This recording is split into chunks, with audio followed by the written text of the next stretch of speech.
Salut tout le monde, c'est Epoch. Comment ça va, petit bien? Moi, ça va. Donc aujourd'hui, petit déballage, mon premier, du Corsair H60 Hydro Series, donc un système de refroidissement liquide plug and play, tout compris, de chez Corsair. C'est le grand frère du H50. Donc c'est pour les processeurs Intel, les sockets 1155, 1156, 1366 et 2011. Et les sockets AMD, c'est AM2, AM3 et FM1, c'est ça. Je suis pas trop calé en processeur AMD. J'ai pas trop l'habitude de les utiliser, même jamais en fait, tout simplement.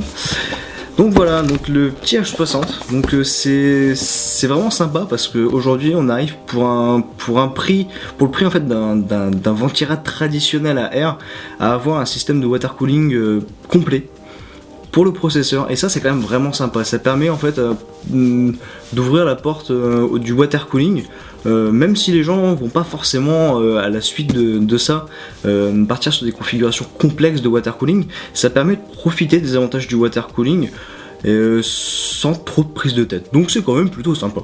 Donc voilà le petit déballage. Donc une très jolie boîte chez Corsair, c'est standard chez Corsair, très simple, très classe, c'est cool. Oh, le magnifique bruit en ouvrant la boîte. Donc on trouve à l'intérieur un petit papier qui nous signifie que c'est bien, il y a bien une garantie dessus, c'est sympa, donc une garantie 5 ans. Un petit guide Corsair de 2010, mais on est en 2013, c'est pas mal. Il faudrait qu'il revoie là. Oh oui, c'est sympa, il y a... Bon, c'est bien si vous voulez avoir un petit moment nostalgique. C'est original. Bon bref, donc le petit manuel d'utilisation, alors qui est très bien fait. Ça explique vraiment très simplement le montage pour Intel et pour AMD. Donc ça c'est vraiment très sympa. Ça permet à tout le monde de s'y retrouver, et en plus c'est quand même assez clair. Les schémas sont simples, bien expliqués. C'est vraiment sympa. C'est vraiment... alors quelqu'un qui a l'habitude de faire un petit peu de montage, bon on va même pas ouvrir la notice, mais par contre c'est vrai que vu le produit, ça s'adresse quand même à des personnes qui a priori n'ont pas trop l'habitude du montage, ou alors qui en font occasionnellement, on va dire. Et du coup c'est vrai que ça permet vraiment à tout le monde de le monter simplement. C'est vraiment à la portée de tout le monde, c'est très simple. Dans la petite vidéo qui suivra, je vais vous montrer comment est-ce qu'on peut le monter dans un PC. Donc si ça vous fera un petit support si jamais vous n'avez pas envie de bouquiner, mais bon il n'y a quand même pas grand chose. Voilà. Donc directement dedans, hop, il y a même la petite mousse, très intéressant de montrer la petite mousse. Donc il y a un joli carton avec un intérieur, donc hop, on va tirer tout ça, on va pousser le reste. Donc nous avons le radiateur avec le water block, tout ça dans une jolie pochette en plastique PVC. Donc un radiateur assez classique, donc en taille 120 mm, donc pour les ventilateurs de 120 mm. Donc il y a bien de l'eau dedans, c'est hop, donc le petit radiateur avec le tubing qui va jusqu'au water block dans lequel est contenue la pompe. Et en fait c'est ça qui est vraiment sympa, c'est que du coup il n'y a pas besoin d'avoir un système avec un réservoir, une pompe, un radiateur avec les ventilateurs, un water block, tout ça rejoint, fait à la main. Au moins là c'est déjà monté, il n'y a plus qu'à installer le radiateur, installer le water block, et c'est du tout bon. Donc comme on peut voir, le water block au niveau du processeur, donc c'est de l'aluminium, du cuivre, oh là là, avec donc il y a déjà de la pâte thermique dessus. Bon, en général les pâtes thermiques d'origine c'est pas top, donc bon, je pense que je le changerai avant de l'installer, ce sera toujours mieux. Je préfère ça par contre le faire moi-même, mais c'est pas une obligation, j'ai pas trop de doute sur le fait que Corsair mette de la pâte thermique un minimum convenable. Voilà. Alors par contre c'est vrai que le tubing est très simple, c'est du noir, c'est pas, faut pas s'attendre à avoir quelque chose de très joli, c'est très simple, c'est sobre, Mais bon, c'est pas très joli, on voit pas du tout le liquide, hein. C'est vraiment un système qui est pas fait pour, on va dire, du pseudo tuning. C'est vraiment très simple. Donc le petit radiateur et donc la prise 3 pins pour se raccorder sur le CPU fan pour le monitoring du waterblock et de la petite pompe. Donc la petite pompe qui est à l'intérieur, en dessous de la coque en plastique là. Bon, c'est du plastique, mais c'est quand même assez bien fini, c'est assez sympathique. Il n'y a pas trop de soucis là-dessus. Voilà. Donc ça, c'est vraiment le gros du produit. Donc, par contre, très attention à la manipulation pour les personnes qui n'auraient pas trop l'habitude. Il faut faire attention en fait aux petites ailettes du radiateur. C'est très fin et c'est assez fragile. Et si vous mettez un choc, ça va les plier et du coup l'air aura beaucoup plus de mal à passer au travers. Du coup, faut faire attention pendant les manipulations à pas le taper sur un coin de table. Voilà. Faut quand même faire relativement attention. Ensuite, dans la boîte, qu'est-ce qu'on trouve? Alors, on trouve le ventilateur. Donc le ventilateur, c'est un ventilateur qui sera reconnu par les personnes qui connaissent un petit peu le hardware. C'est en fait une espèce de version un peu cheap de la série des SP Fan de chez Corsair. Donc c'est assez étrange. Alors j'ai pas mal lu sur des forums, sur des sites qui faisaient du bruit et je peux bien le croire parce qu'en fait rien qu'à le faire tourner à la main comme ça, il y a une espèce de vibration qui se crée. C'est assez étrange en fait. On a l'impression qu'ils n'ont pas voulu dépenser trop d'argent en les faisant.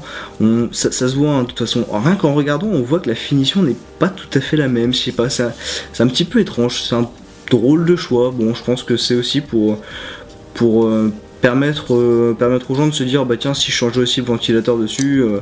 Bon, donc je vous montrerai tout à l'heure le montage basique avec ce ventilateur là, mais aussi le montage que je vais faire pour le PC que je vais monter, où en fait je vais utiliser les ventilateurs SP de chez Corsair, les vrais on va dire. Même si lui c'est pas un faux, mais il est un petit peu bizarre quand même. Ensuite, à l'intérieur, on trouve donc le système de fixation du waterblock sur le CPU. Donc en fait, il y a une backplate. Donc en fait, c'est la petite plaque, voilà. Hop. C'est la petite plaque qui va venir en fait se positionner à l'arrière de la carte mère. Donc la carte mère est ici. On va mettre la backplate. Hop, à l'arrière. Le waterblock qui sera au contact du CPU, et pour venir le maintenir, il y aura la plaque. Donc en fait, il y a les deux systèmes donc présents, la plaque pour les processeurs Intel et la plaque pour les processeurs AMD. Voilà, donc il y a les deux possibilités, hein, bien sûr. Donc pas de souci là-dessus. Donc toujours pareil, hein, prochaine vidéo, je vous montrerai le montage les deux, du système Intel, hein. Je pourrais pas vous montrer l'AMD, j'ai pas de processeur ni de carte mère AMD, ce sera pas possible. Alors, après au niveau de la quincaillerie, alors, hop, on a les 4 vis qui permettent de fixer le ventilateur au radiateur. Tout simple, juste faire attention au moment de la fixation à pas trop avancer dans le vissage pour pas abîmer le radiateur. En fait, la vis viendrait taper contre les ailettes du radiateur et pourrait l'endommager, donc ça faut faire assez attention. Hop, je vous montrerai ça tout à l'heure. Ensuite, des petites entretoises. Alors, les entretoises sont utilisées pour monter le système Intel. Il y a juste une petite chose un peu importante à noter, c'est qu'en fait, alors il y a 8 entretoises, il n'en faut que 4. C'est juste qu'elles ont des tailles différentes. Alors j'espère que vous le voyez bien. Donc il y a 2 tailles différentes, des petites et des grandes. Les grandes sont utilisées pour les sockets 1155, 1156 et 1366. Et les petites pour les systèmes 2011. En fait, il y a une différence de taille entre les anciens sockets et les sockets 2011 qui fait qu'il faut utiliser des entretoises différentes. Donc bon, bien faire attention. Je pense que si jamais vous vous trompez, vous devriez voir que ça vient pas au contact du processeur. Mais bon, faites bien attention, prenez-les bien, mettez de côté, et mettez les autres de côté, jetez-les, faites-en un joli collier, enfin faites ce que vous voulez, mais ne les gardez pas. Ensuite, il y a le système de fixation AMD, donc c'est des petites goupilles donc, qui viennent sur le côté du bloc pour le fixer. C'est un peu étrange. Bon, je peux pas vous dire, j'ai jamais utilisé, j'ai jamais monté, et bon, c'est une autre manière de faire les choses. Donc ensuite, hop, les petits écrous qui viennent en fait refermer la cage du CPU, du waterblock sur le CPU, qui viennent coller en fait le waterblock et le CPU ensemble. Donc pareil, on verra ça tout à l'heure. Et des petites rondelles qui viennent s'intercaler. Alors si j'ai bien compris, entre le ventilateur et le radiateur, ou entre ventilateur et boîtier. Bon, c'est des petites rondelles. Je suis pas sûr que ce soit ultra important, mais bon, si Corsair l'a mis, c'est que ça doit servir. Donc me revoici pour la partie montage, donc du H60 de chez Corsair. Donc je vais vous montrer comment est-ce qu'on installe le ventilateur fourni avec le H60 sur le radiateur, et je vais aussi vous montrer comment est-ce que moi je vais le monter, parce que c'est une manière un petit peu différente. Je vais vous expliquer le pourquoi du comment. Alors, d'origine, il nous est fourni donc le fameux SP120 de chez Corsair. Donc en fait, pour le placer, c'est vraiment pas compliqué, il suffit simplement de le mettre sur la face interne du radiateur, donc celle qui va se trouver à l'intérieur du boîtier, donc celle où en fait le tubing va sortir. Il suffit simplement de le positionner dessus et de le fixer avec les 4 petites vis fournies.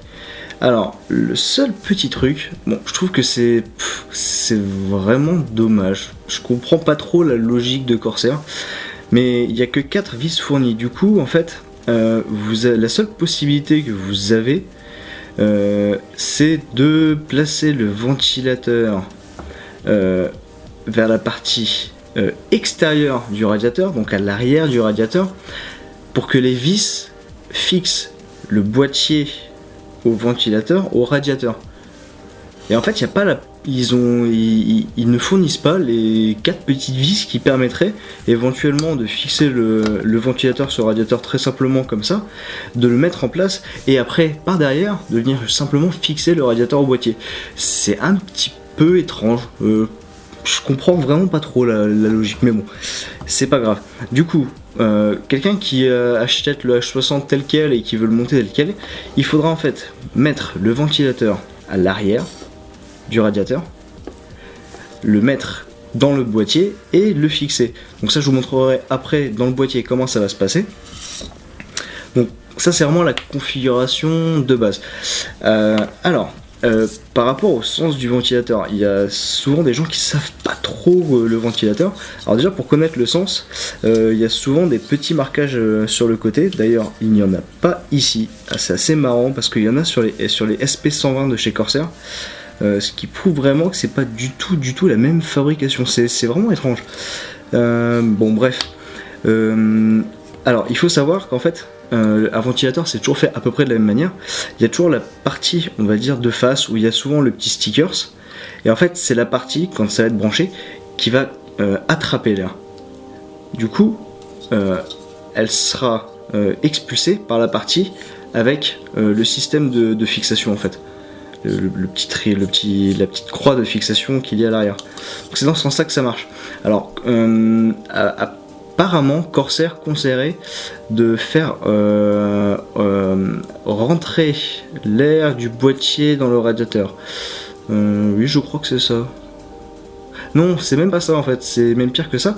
En fait, il conseille de faire venir l'air de l'extérieur, de le faire passer dans le radiateur et le souffler à l'intérieur. C'est un peu étrange parce que souvent le radiateur va se trouver en haut du boîtier, là où il y a l'air chaud. Donc l'idée c'est plutôt de l'évacuer. Bon, c'est un conseil que eux ils donnent. Faites-vous votre propre opinion de la logique de la chose. Moi, ce que je vous conseille, c'est simplement en fait d'expulser l'air ambiant du boîtier vers l'extérieur. Du coup, de le mettre donc stickers vers l'intérieur et de trouver une manière de le fixer. Alors bon, c'est un petit peu dommage, je reviens à ce que je disais tout à l'heure, c'est un petit peu dommage comme logique. Donc bon, après pour ce qui est vraiment de la pratique, hein, il y a les 4 vis, on les met, hop, ça vient dans les petits pas de vis. Et alors la seule chose où il faut faire attention, c'est en resserrant la vis, de pas trop s'avancer, de bien faire attention à pas écraser en fait le système de fixation latérale là, pour en fait que le bout de la vis ne vienne pas au contact des petites ailettes, parce que ça pourrait venir les écraser, mais pire, ça pourrait percer en fait les petits conduits à l'intérieur du radiateur qui contiennent l'eau, et du coup il y aurait une fuite, et une fuite dans un ordinateur, c'est pas ce qu'il y a de mieux. Bon, bref, voilà. Donc, ça c'est le montage de base. Ce que moi je vous propose, et je pense que c'est vraiment préférable, c'est une autre manière de voir les choses. Ça demande juste un petit investissement qui constitue à acheter en fait 2 ventilateurs. Donc moi dans mon cas c'est les Corsair SP120, c'est la version high pressure et non quite. Alors Corsair a fait plusieurs déclinaisons, mais dans les grandes lignes il y a les ventilateurs haute pression et les systèmes haute vitesse. Les systèmes haute vitesse, ça va être pour que l'air aille très vite, donc c'est plutôt pour les ventilateurs d'intraction d'air ou d'extraction d'air, mais du boîtier. Ici ce qu'on va chercher, vu que c'est l'air va avoir quand même pas mal de difficultés à passer au travers du radiateur, il faut un système qui va donner un gros volume d'air. C'est une grosse pression d'air, c'est pour ça que c'est du haute pression. Donc ça c'est voilà, si vous voyez les deux, donc c'est censé être à peu près les mêmes, mais enfin clairement ça va pas être très visible sur la vidéo, mais le plastique qui est utilisé n'est pas du tout pareil. Sur les SP120, les vrais on va dire, il y a des systèmes d'absorption des vibrations. Voilà, c'est vraiment de la meilleure qualité. Ils sont beaucoup plus silencieux, donc c'est vrai que c'est toujours embêtant parce que ça fait un petit achat en plus, mais ça va vraiment permettre au système d'être plus silencieux, plus performant. Mais en plus, c'est vrai qu'il y a un petit look sympa, il y a des collerettes qui sont en 3 couleurs, en rouge, en bleu et en blanc. Ça permet de personnaliser un petit peu le PC, bon c'est assez sympa. Donc pourquoi 2 ? La bonne question. En fait, l'air va être assez freiné dans le radiateur, et du coup il y a quelque chose qui a été éprouvé dans le water cooling, c'est le système du push-pull. En fait, ça consiste à placer 2 radiateurs en sandwich, qui prennent en sandwich, 2 ventilateurs qui prennent en sandwich le radiateur, de manière à ce qu'il y ait un ventilateur qui pousse l'air à l'intérieur et un ventilateur qui vienne attraper l'air pour l'évacuer. En fait, ça permet vraiment une sorte de drainage de l'air à l'intérieur du radiateur. C'est vraiment un système qui a été éprouvé, les performances sont bien meilleures. C'est vraiment sympa. Faut que vous soyez sûr qu'avec l'épaisseur que ça va donner, ça rentrera dans votre boîtier, mais c'est vraiment quelque chose que je vous conseille. Donc pour le montage, ça va un petit peu simplifier, mais il faut juste trouver un lot de vis en plus pour fixer tout le système, puisque les vis standards fournis avec les ventilateurs, les grosses vis qui sont utilisées pour le montage dans un boîtier, ne conviennent pas. Là c'est vraiment des vis particulières. Demandez si vous êtes des amis qui font un petit peu de montage. En général c'est des choses qu'on met de côté, qu'on garde. Voilà, il faut juste trouver ça en fait. Donc pour le montage c'est exactement pareil, sauf qu'on va pouvoir en prépositionner un, et le deuxième qu'on utilisera, donc celui de l'arrière, qu'on mettra en fait dans le même sens. Donc hop, il glissera derrière dans le même sens, et c'est les vis de celui-ci qui serviront en fait à fixer le bloc ventilateur-radiateur au boîtier. Voilà. Donc là je vais vous montrer comment est-ce qu'on l'installe en fait dans le boîtier. Donc ce que je vous conseille déjà, c'est d'installer votre carte mère dans votre boîtier avant l'installation.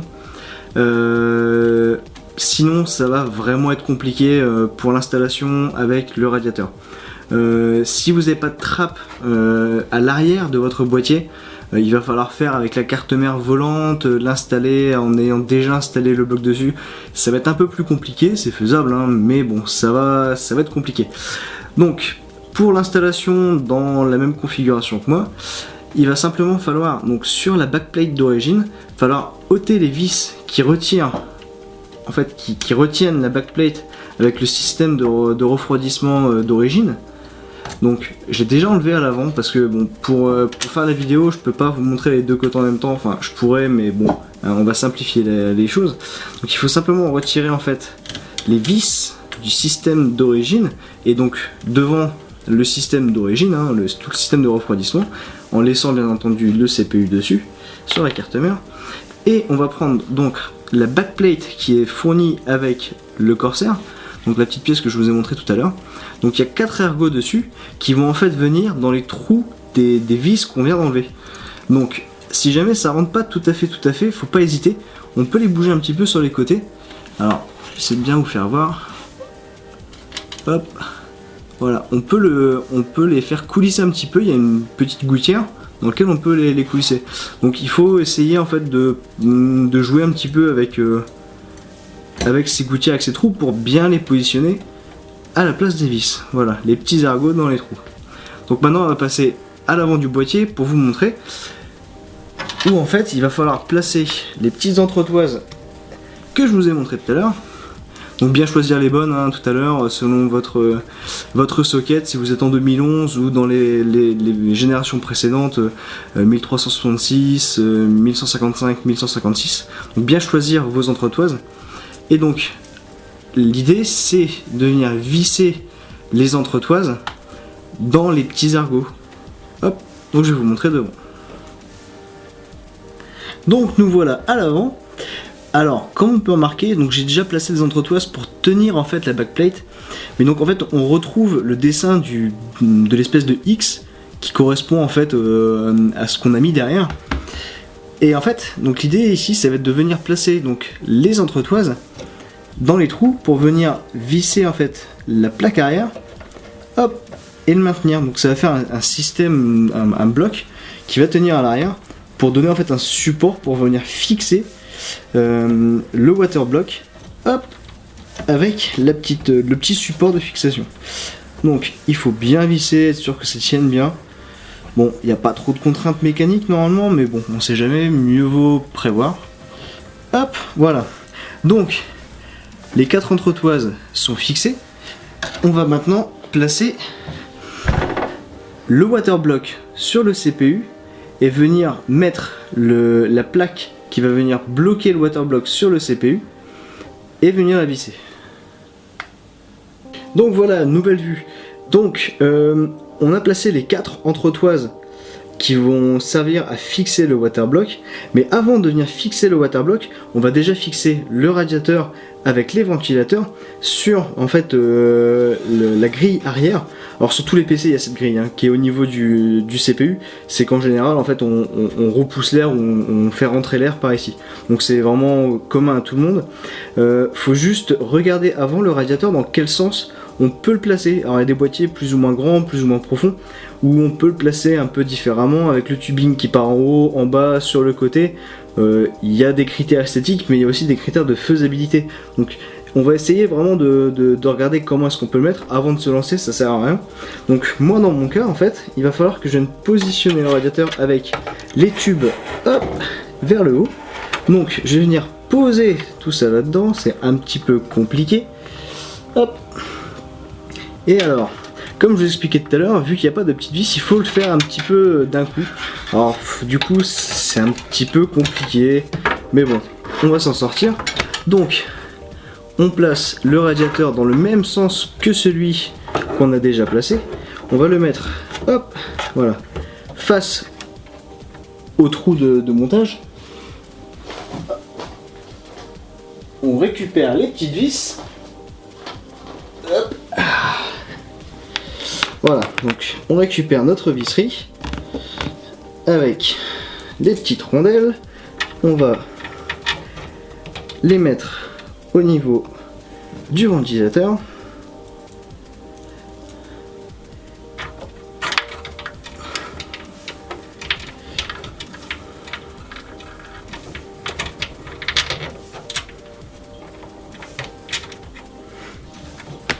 Et donc, on va venir placer, hop, on regarde des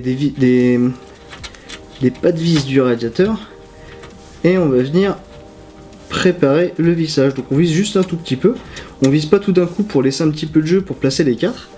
Hop, voilà.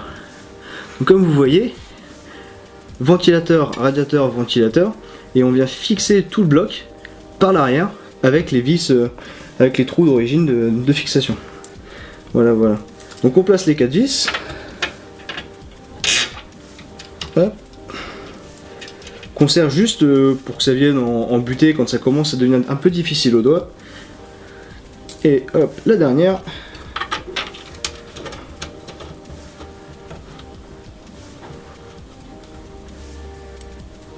Voilà.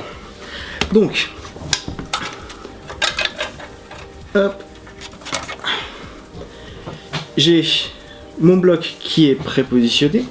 On va venir le resserrer. Donc, un petit coup de tournevis jusqu'à ce qu'on soit embuté dans chacune.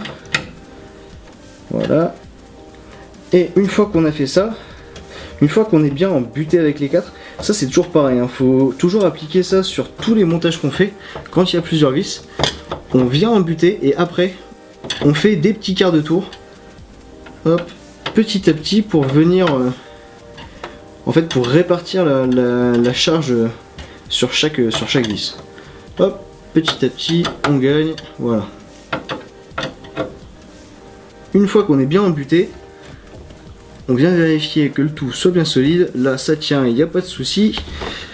Hop, et maintenant on va s'attaquer au waterblock à positionner sur le CPU. On va venir placer le waterblock sur le CPU. Donc on va enlever, hop, le petit film avec la pâte thermique. Bon, pour ceux qui se senteraient de le faire, je vous conseille de mettre une pâte thermique que vous aurez acheté ou que vous aurez récupéré. Hop, c'est toujours mieux d'utiliser de la bonne pâte thermique qu'on connaît bien. Hop.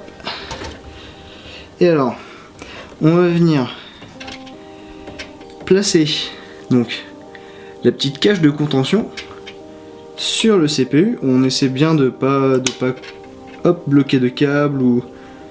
Et après, on vient le poser en mettant bien donc les 4 petites entretoises, voilà, dans les goulottes. Voilà, faut pas faire ça par exemple. Et une fois que ça c'est fait, on vient mettre donc les petits écrous sur les pas de vis des entretoises. Donc, comme toujours, on les place une par une juste pour les positionner. Hop, comme ça.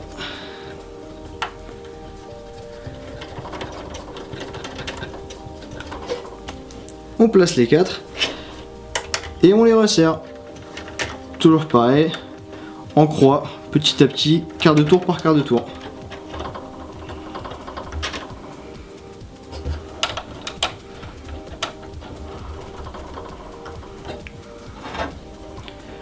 D'autant plus ici, où en fait le quart de tour, ça va permettre de bien répartir la pression pour la pâte thermique. Comme ça va bien s'étaler de partout. Hop, voilà. Et on finit au tournevis. Un quart de tour, un quart de tour, un quart de tour, et un quart de tour. Voilà. Tac.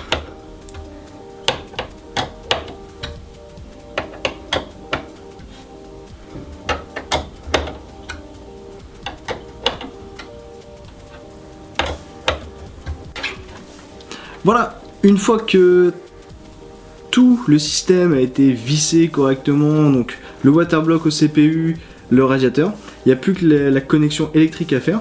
Donc la connectique du waterblock, vous le branchez sur votre CPU Fan 1 par exemple. Hop, hop, hop, hop, hop. Voilà. Et alors, normalement, si vous avez utilisé que le ventilateur d'origine, vous n'avez qu'une connectique. Sinon, là, dans mon cas, on en a deux. Vous le branchez sur le CPU Fan 2, par exemple. Hop. Donc là, je vais en mettre qu'un. Alors, je vais devoir faire un petit bidouillage, comme c'est c'est une carte mère d'un PC d'origine constructeur. J'ai pas de troisième prise fan. Si vous en avez une, vous pouvez la mettre. Sinon, vous achetez juste un doubleur. Vous faites une petite sousure pour mettre les deux câbles dessus. Et voilà. Bon, bah j'espère que ça vous aurait au moins un tout petit peu aidé. Que si vous aviez des petites questions dessus, ça y aurait répondu. Si vous reste des questions, n'hésitez pas à les laisser en commentaire sur la vidéo. J'essaierai d'y répondre autant que possible. Comme c'est mon premier tuto déballage, n'hésitez pas à me laisser des commentaires sur des choses que vous avez aimées, des choses que vous n'avez pas aimées. Enfin voilà. N'hésitez pas à partager la vidéo, parlez-en autour de vous, tatouez mon nom sur vos bras, enfin faites ce que vous voulez. Mais en tout cas, ça me fait super plaisir de faire ça pour vous. Et je vous souhaite à très bientôt pour d'autres choses. On verra bien quoi, un autre déballage, un petit test de jeu, on verra bien. Je vous dis salut et à très bientôt. Bye bye.